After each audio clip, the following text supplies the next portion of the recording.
உம்முடைய செயல்களை யோசிப்பேன் என்று தேவனே. ரெண்டு வாசம். ஓகே. கர்த்தருடைய செயல்களை நினைவு கூறுவேன், உம்முடைய பூர்வ காலத்து அதிசயங்களை நினைவு கூறுவேன்.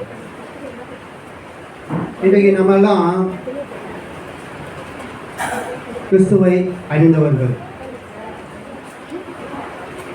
அதாவது புறச்சாதியிலிருந்து நாம் ரட்சிக்கப்பட்டு ஆண்டவராகிய இயேசு கிறிஸ்துவை அறிந்து கொண்டவர்கள். அறிந்து கொண்ட நாம் கர்த்தருடைய செயல்களை நாம் நினைவு கூறுகிறோமா?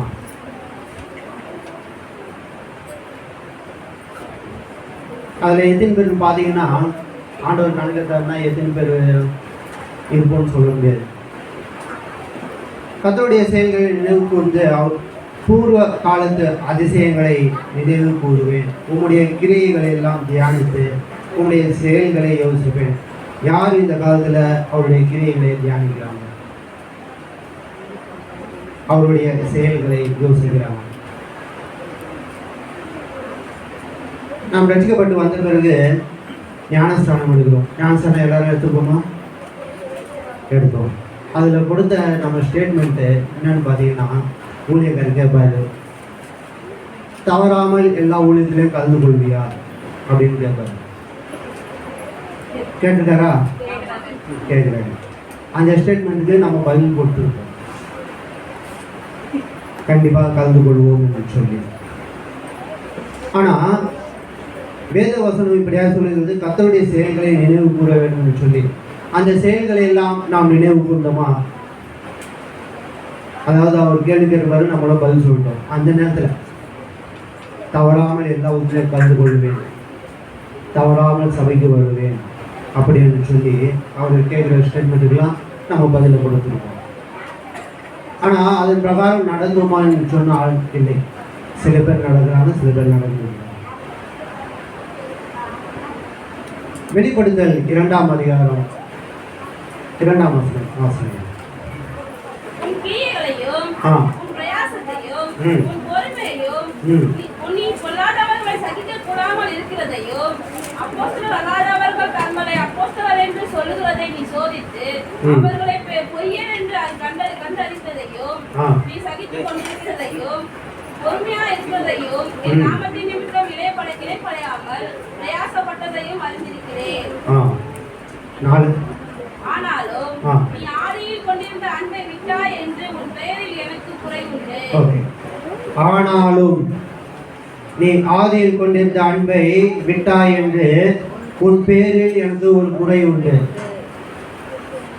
ஆண்டவராகிய இயேசு கிறிஸ்துவை ஏற்றுக்கொண்ட பிறகு நாம் ஆண்டவருடைய செயல்களை நினைவு கூற வேண்டிய நாம் புதிதாக வரும்போது ஊழியம் என்று சொன்னால் 10 தடவை ஃபோன் அடிச்சு கேட்போம். வீட்டிலேருந்து கிளம்பி சர்ச்சுக்கு வர்றதுக்குள்ள 10 தடவை வண்டி கிளம்புற போது கொஞ்சம் நீங்கள் சொல்லுங்கள், நான் வந்துடுறேன் அப்படின்னு சொல்லி. ஆனால் இப்போ என்னன்னா 10 வாட்டி ஃபோன் அடித்தாலும் ஒரு வாட்டி கூட எடுக்கிறதில்லை. அப்படியாக அசட்டை பண்ணுகிறோம் நாம் தேவனை.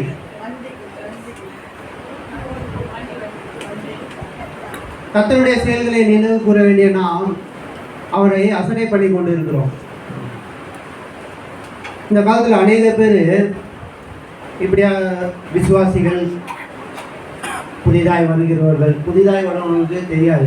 ஆனால் பழைய விசுவாசிகள் என்று சொல்லுகிற நாம் கேட்டால், நான் சீனியர், எனக்கு வசனம் எல்லாம் தெரியுங்க, நான் சீனியர் அப்படி என்று சொல்லி மற்றவர்களை மட்டம் தட்டுறோம். அதாவது நான் கொஞ்சம் சீனியர்னா எனக்கு பின்னாடி வரவங்களை வச்சு மட்டம் தட்டுறோம். உனக்கு இதெல்லாம் தெரியாதுப்பா, தெரியும், எனக்கு தெரியும் அப்படின்னு சொல்லி மட்டம் தட்டுறோம். ஆண்டவருடைய செயலை நினைவு கூற சொன்னால் நீ அவங்கள மட்டம் தட்டி என்ன ஆகும் போது?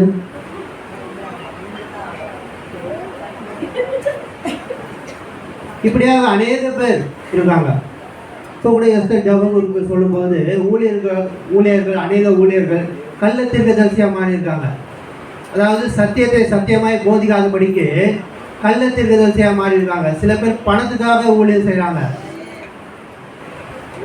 பணம் வந்தால் போதும், விசுவாசிகள் எப்படின்னா இருந்தால் பரவாயில்ல, பணம் வருதா ஓகே, நீ சபைக்கு வந்தா வரலனாலும் பரவாயில்ல, காணிக்கை மட்டும் கொடு. சில பேர் அப்படியே இந்த காலத்தில் ஊழியர் செய்கிறவங்க அநேகமாக இருக்காங்க. அதாவது விசுவாசங்களை கண்டுகொள்வதே இல்லை. ஆனால் நம்ம ஊழியர் பார்த்தீங்கன்னா ஒரு சிலரை, அதாவது வரலன்னா கரிசனையோடு விசாரிக்கிறார். அதாவது வரலன்னா சில பேர் ஃபோன் பண்ணி விசாரிக்கிறதும் உண்டு. இப்படியான ஊழியர்கள் தேசத்திலே இன்னும் அநேகமாக எழும்பும்.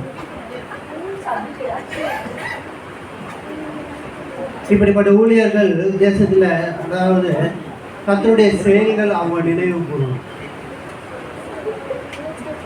பணத்துக்காக ஊழியம் செய்யாதபடிக்கு கர்த்தருக்காக உண்மையாய் ஊழியம் செய்கிறவர்களாய் காணப்படுறாங்க. அடுத்து வாசி 13ஆம் வாசி. ஓகே, உம்முடைய வழி பரிசுத்தம் உள்ளது. இந்த பரிசுத்தம் உள்ள வழியை கண்டுபிடித்தவர்கள் எத்தனை பேர் பார்த்தீங்கன்னா ஒரு சிலர் தான். பரிசுத்த ஸ்தலத்தில் உள்ளது.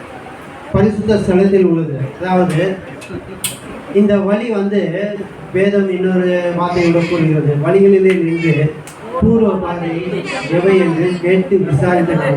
அந்த பரிசுத்தம் உள்ள வழி நம்ம கேட்டு விசாரிக்கணும். இதில் கேட்டு விசாரிக்காத ஜனங்க அநேக பேர் இருக்கும். இந்த நல்ல வழியை கண்டுபிடிக்கிறவங்க யாரு? கிறிஸ்துவை அறியாதவர்களுக்கு தெரியாது. கிறிஸ்துவை அறிந்த நமக்கு நன்றாகவே தெரியுமே. தேவன் யார், தேவனுடைய வழி எப்படிப்பட்டது, தேவனுடைய கிரியைகள் எப்படிப்பட்டது என்று சொல்லி.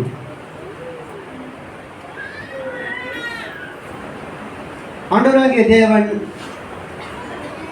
வெளிப்படுத்துதல் சொன்னது போல, ஆனாலும் உன் பேரில் எனக்கு குறை உண்டு. நம்ம விசுவாசிகள் என்று சொல்லுகிறோம்னா நம்ம என்னதான் செஞ்சாலும், அதாவது ஆண்டவருக்கு முன்பாக நம்ம ஒரு குறையாக தான் இருக்கும். ஒருவேளை ஊழியருக்கு முன்பாக நல்லவர்களாய் தெரியலாம், விசுவாசிகள் முன்பாக நல்லவர்களாய் தெரியலாம். ஆனால் ஆண்டவருக்கு முன்பாக பார்த்தீங்கன்னா ஒரு குறையுள்ளவர்கள் தான் நம்ம வரோம். திருச்சபைக்கு வரோம். ஒரு சிலர் டைமிங்கில் வராங்க, ஒரு சிலர் டைமிங் இல்லாமல் வராங்க, சில நேரத்தில் வருதுங்க, சில நேரத்தில் வருதுங்க. ஆனால் இப்படிப்பட்ட காரியத்திலெல்லாம் தேவன் ஒரு நாள் நியாயத்தில் கொண்டு வந்து நிறுத்துவார். யூடியூப்ல பார்த்தீங்கன்னா ஒரு 2 நாளாக ஒரு சம்பவங்கள், அதாவது தேவ தூதன் வெளியே நிற்கிறாரு, வர விசுவாசிங்கிட்ட எல்லாம் விசாரிக்கிறார். நீங்கள் எவ்வளோ சீக்கிரமாக வந்திருக்கீங்க, எதுக்கு எவ்வளோ சீக்கிரமாக வந்திருக்கீங்க அப்படி இல்லை. முன்னாடியே வந்துட்டோன்னா முன்னாடி உட்காந்து ஜெபம் பண்ணலாம், ஆண்டவருடைய கொஞ்ச நேரம் பைபிள் வாசிக்கலாம். மற்றவங்கெல்லாம் வந்தாச்சா அப்படின்னு மற்றவங்க வருவோம் பிரதர். பாட்டு இப்போ தான் பாட்டு ஓடின்னு இருக்கோம், பாட்டு முடிஞ்சவன வரலாம். இப்போ தான் பிரசங்கம் போயிட்டு இருக்கோம், தியானம் அது முடிஞ்சவன வரலாம் அப்படி என்று சொல்லி நிறைய பேர் இருக்காங்க. ஆனால் அந்த தேவதூதன் அந்த சகோதரனை மாத்திரம், நான் பரலோகத்தில் இந்த வரதுக்காக ஒரு டிக்கெட் உங்களுக்கு கொடுக்குறேன். மற்றவர்களுக்கு அந்த டிக்கெட் இல்லை, லேட்டாக வரவங்களுக்கு அந்த டிக்கெட் கிடையாது, வெயிட்டிங் லிஸ்ட் ஆகிடும். சரியாய் வரவங்களுக்கு தான் அந்த பரலோக டிக்கெட் கொடுக்கப்படும். ஊழியத்தில் உண்மையான தாகம் இருப்பது தான் அந்த பரலோக டிக்கெட் கொடுக்கப்படும். நேரம் தவறி வருவர்களுக்கு, தேவனை அசட்டை பண்ணுகிறவர்களுக்கு இந்த பரலோக டிக்கெட் வரதுக்கு தாமதமாகும், சில நேரம் வராமலும் போகலாம்.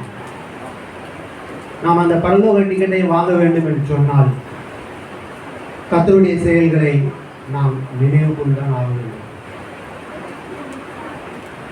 அடுத்து வாசிங்க 14.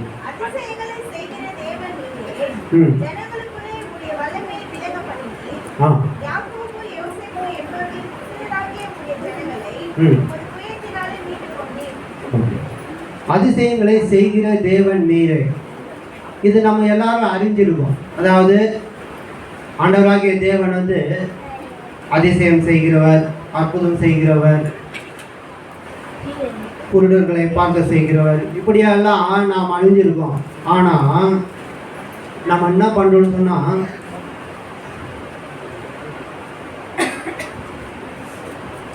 ஜனங்களுக்குள்ளே உம்முடைய வல்லமை விளங்க பண்ணினீர்.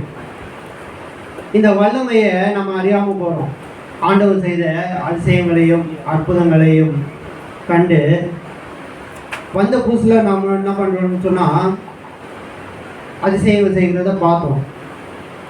அந்த நேரத்தில் நமக்கு நல்லதாக பட்டுது. அதாவது எப்போ ஊழியம், எப்போ மீட்டிங் அப்படின்னு சொல்லி அநேக தரம் கேட்டு வருவது உண்டு. ஆனால் இப்போ ஊழியம் என்று சொன்னாலே வருவதில்லை. கர்த்தரை அசட்டைப்படுகிறோம்.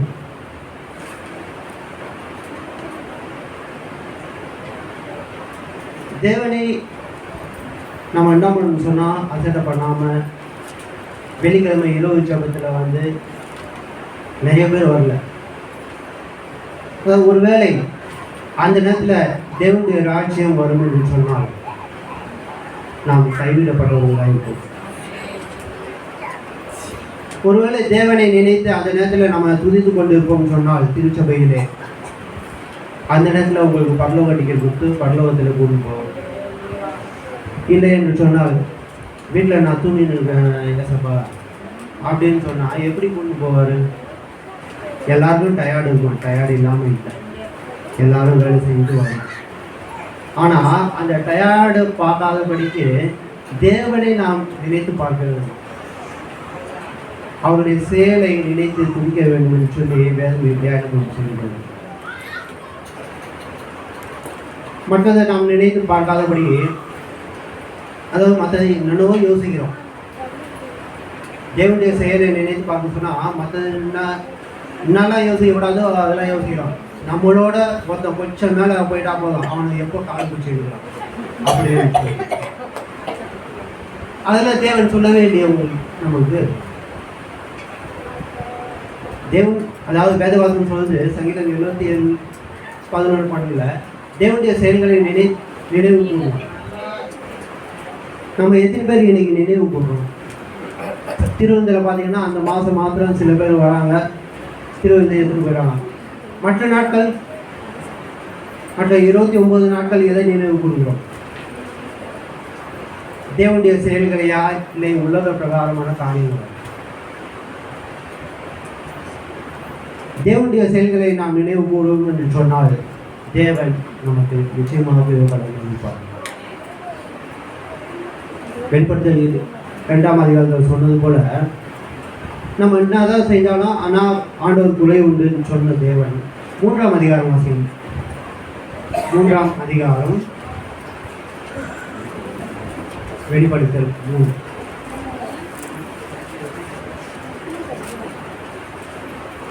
3:3 வாசிங்க. ஆகையால் நீ கேட்டு பெற்றுக்கொண்ட வகையை நினைவு கூர்ந்து அதை கைக்கொண்டு மனம் திரும்பு. ஓகே. ஆகையால் நீ கேட்டு பெற்றுக்கொண்ட வகையை நினைவு கூர்ந்து அதை கை கொண்டு மனம் திரும்பு. நம்ம கேட்குறோம், அதாவது ஆண்டவருடைய வார்த்தைகள் யாரெல்லாம் பிரசங்கிக்கிறார்களோ அந்த வார்த்தைகளை கேட்கிறோம், ஆனால் அதன்படி நடக்கிறோமா? அதை கை கொண்டு நாம் மனம் திரும்பி இருக்கிறோமா?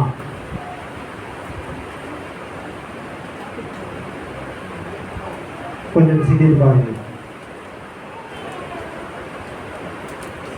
ஆண்டவருடைய வார்த்தையை நினைவு கூர்ந்து அதை நாம் கை கொண்டு மனம் திரும்புவோம் என்று சொன்னார். அந்த பரலோக டிக்கெட் நம்மளுக்கும் கொடுக்கப்படும். தேவ தூதன் பரலோக டிக்கெட் எல்லாருக்கும் கொடுப்போம். இந்த வார்த்தையை ஆசீர்வதிப்பார்.